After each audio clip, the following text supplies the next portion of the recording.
Barros para a entrevista coletiva depois do empate. Cruzeiro 1, Vasco 1, aqui no Mineirão. Vamos lá. Eduardo, boa noite. Boa noite.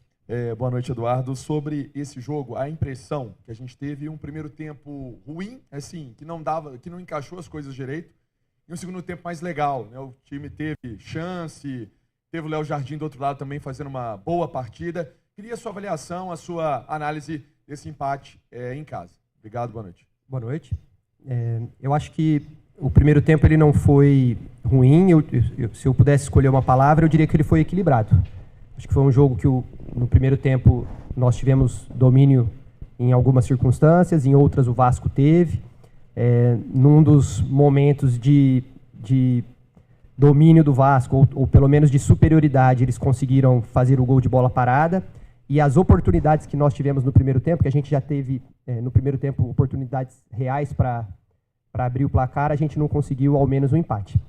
Já o segundo tempo foi um segundo tempo de superioridade plena do Cruzeiro. Acho que a gente foi bem superior, a equipe teve muito volume, muito jogo no campo de ataque, fomos empurrando o Vasco para trás, tirando as oportunidades deles, uma postura muito mais agressiva da nossa equipe, assim, em relação à atitude de querer recuperar a bola, e isso nos colocou completamente no jogo e acho que se tivesse que ter um vencedor essa partida, o vencedor deveria ser a nossa equipe.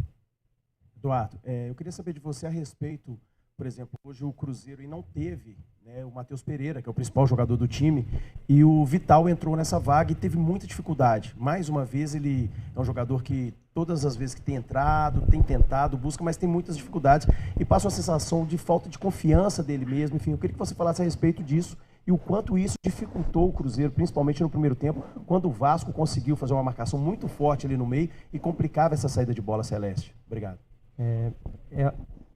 Eu avalio que é injusto a gente fazer uma comparação de forma individual, porque as características do Matheus Pereira elas são diferentes das características do Vital. O tipo de movimentação, ocupação de espaço. O Pereira tem... Bom, vocês sabem bem as características que o Pereira tem. A gente acredita que o Vital ele vai conseguir produzir para a nossa equipe jogando de uma forma mais alinhada ao modelo de jogo do Fernando Diniz e principalmente as características que o próprio Vital tem. E isso vai demandar tempo, não é do dia para a noite. Então, a gente acredita que ao longo das semanas o Vital possa contribuir com mais produtividade em campo, embora hoje a gente não possa fazer nenhum reparo dele em relação à postura para tentar ajudar a equipe, foi muito positiva. Ô Barros, até pela situação do jogo, né, o Cruzeiro buscando um resultado diferente do que foi contra o Libertad, e a situação de ter um jogador a mais, hoje ficou mais latente a ausência de uma opção ofensiva no banco, né? Como é que vocês pensam em trabalhar, pensando no futuro do Cruzeiro, nessas competições? O Cruzeiro agora já não tem a vantagem mais da Sul-Americana, né? Vai para esse 0-0 aí contra o Lanús. Como é que vocês pensam em trabalhar já para o jogo contra o Fluminense, por exemplo? Tentar acelerar o processo com os garotos da base, o Kenji, o Teves, talvez. Como é que vocês pensam em trabalhar nisso, Barros? O primeiro passo é a equipe sub-20 fazer o jogo decisivo que eles têm amanhã, válido pelo campeonato da categoria contra o Palmeiras. Alguns jogadores após isso retornam para trabalhar com o elenco principal. A gente precisa avaliar também se para o jogo do Fluminense o Matheus vai ter condição de retornar à equipe. E nós temos que lembrar que o Rafa Silva em breve também vai ser reintegrado ao grupo para os treinamentos, já está numa reta final de recuperação. Então, acho que esses jogadores incorporados ao elenco, a gente tem aí um bom time para chegarmos onde pudermos aí nos desafios que a gente tem para o restante da temporada.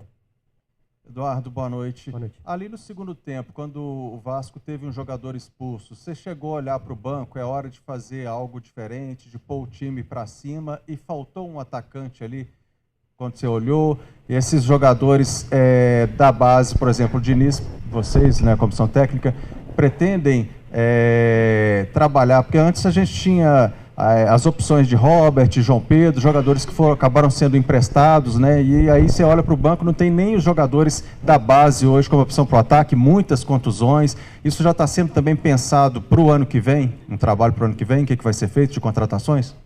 Sem dúvida, eu acho que são dois planejamentos distintos, um de composição de elenco para 2025, pensando no ano que vem, mas também nós temos os objetivos de curto prazo, né? E aí acho que com a pergunta anterior do seu colega, eu acho que eu acabo tendo abordado essa questão. Boa noite, aqui o Mike da Trivela.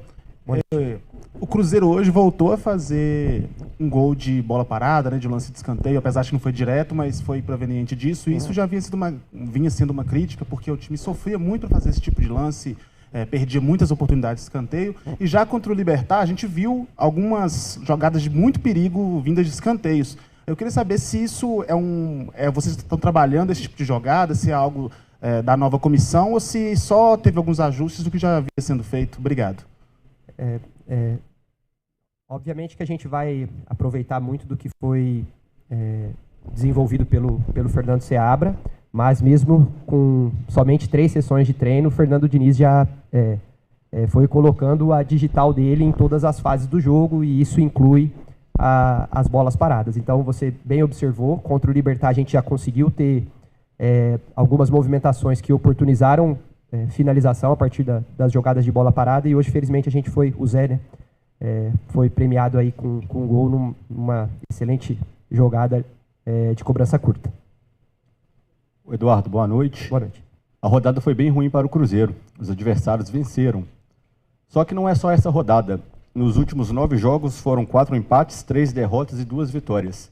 Pelo investimento do clube, por tudo que se esperava dessas contratações, o alerta está ligado no clube se o time não conseguir uma classificação para a próxima Copa Libertadores? O alerta tem que estar ligado no clube sempre, né? O Cruzeiro, pela dimensão que tem, pelo que representa, pelos investimentos que tem no futebol, o Cruzeiro vai ter que brigar por todas as competições que disputar. Obviamente a gente quer estar na próxima Libertadores por um caminho ou pelo outro, e nós vamos reunir todos os esforços dentro do clube para que a gente consiga atingir este objetivo. Eduardo, boa noite. Diogo Boa noite. Medeiros, Cruzeiro Esportes. Queria saber de você o seguinte, você individualizou aí, falando das características do Matheus Vital na resposta ali para o colega. Eu queria que você falasse dos números, né, porque é um jogador que nos últimos anos tem pouquíssimos gols e quase nenhuma assistência, e é um meia de criação. Da mesma forma que o goleiro é cobrado quando toma muitos gols, um atacante é cobrado quando não faz gols, o meia tem que criar, tem que dar uma assistência, e não é o caso dele. Inclusive, quando houve a substituição também da entrada do Ramiro, uma situação desnecessária, a torcida vaiando ali, porque já são jogadores que os torcedores já estão habituados a cobrar sempre e não vêm rendendo. Queria saber aí a opinião de vocês, a sua opinião em relação a isso. Esses números do Vital, a gente precisa considerar a partir de agora com este novo modelo de jogo que vai ser implementado pelo Fernando Diniz. E o Vital, ele pode se beneficiar deste modelo de jogo porque ele tem características que permitem se adaptar a esse modelo. Tem dinâmica, tem movimentação, tem mobilidade. E aí, talvez, este é um ponto que acontece muito com as equipes que o Fernando Diniz dirige, alguns jogadores acabam não só fazendo mais de uma posição no campo. Então vamos dar um exemplo recente, o que acontecia com o Arias, por exemplo, que se você olha o mapa de calor dele, é muito difícil apontar do que ele joga. Mas também mudar de posição. O Léo Pelé, que jogou hoje no Vasco, não era zagueiro, vocês sabem bem a posição de origem dele. Temos outros exemplos, como o Caio Henrique, que está na Europa, por exemplo, e talvez esse possa ser um caminho para o Vital, para que ele se beneficie das características que ele tem no modelo de jogo que o Fernando Diniz pretende desenvolver na equipe. Faltou alguma coisa? Não? Ô Eduardo, Samuel Venâncio, boa noite. Boa noite, Samuel. O que pode ser trabalhado com tão pouco tempo, né? Você falou aí de 3 sessões de treino, a sexta não foi possível só observar alguns garotos ali na toca, sábado, a terça e a quarta, e agora para o jogo do Fluminense. O DNA de vocês, né, da comissão técnica, em quanto tempo ele ele precisa de quanto tempo para se ser mais efetivo em meio a essa pressão por resultados aí no Campeonato Brasileiro? É muito difícil cravar o tempo, porque o tempo ele é relativo. Então, o que é possível a gente afirmar é que mesmo com somente 3 sessões de treino, tem muitos elementos do modelo de jogo do Fernando Diniz já presentes nos 2 jogos. Acho que até menos contra o Libertad, naturalmente, e hoje um pouco mais. Tem jogadores mais livres no campo, talvez aí uma tentativa de recuperar a posse de bola mais rapidamente. Muitos elementos que o Diniz carrega nos diferentes trabalhos que ele conduz. E mesmo com pouco tempo, esses 3 dias, o Diniz treinou muito dentro do que era possível, considerando os 2 jogos que nós tínhamos na semana desde que nós chegamos. Muito bem, tá aí o Eduardo Barros. Nós vamos lá para a Zona